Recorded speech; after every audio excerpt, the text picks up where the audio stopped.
Welcome to today's video. I'm super excited to be here talking to you, giving you another reminder about self-care and how you can start to implement that in your life so that you can serve at your best, right? So today we're going to talk about distractions and how distractions can come up in your day-to-day life, and how that can ultimately affect your self-care and then affect how you serve others. So what is happening now is we are in very much a microwavable culture. We don't have time for anything, and we want anything that we have quickly. And when it comes to your self-care journey, it literally just doesn't work like that. It doesn't work like that. You really need to be patient, you really need to be kind, and you really need to be supportive of yourself.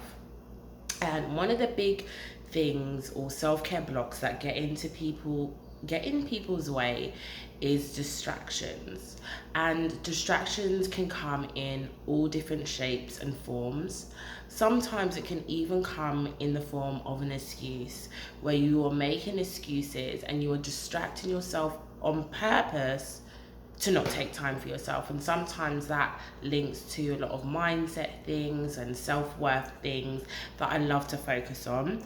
Also, if you are into lots of videos like this, self-care, mindset, strategy, I'm your girl. Make sure that you subscribe to this video and stay tuned for more.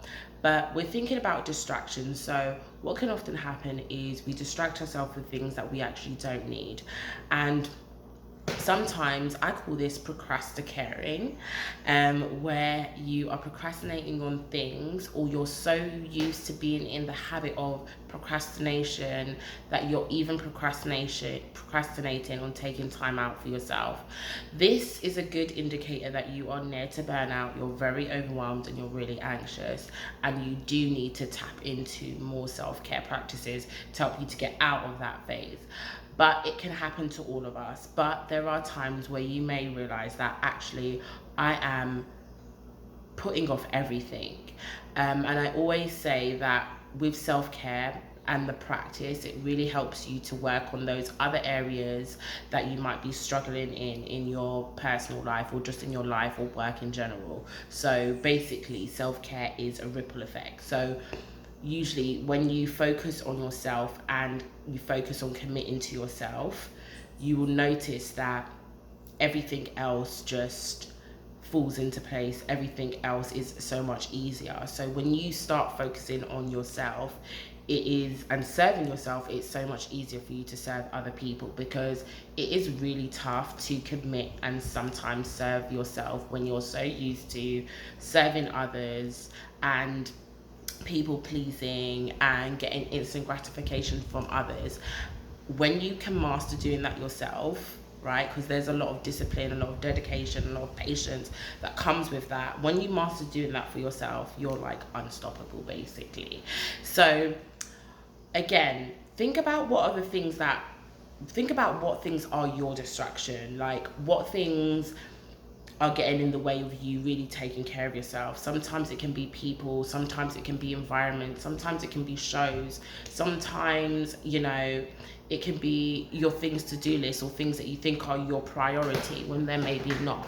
So sometimes it's even like your mindset, right? There's lots of things that can be blocking or getting in the way of you taking care of yourself, as well as distracting you from actually serving yourself and then ultimately serving at your best. So really, when it comes down to getting out of this whole distraction game, it's about making a choice.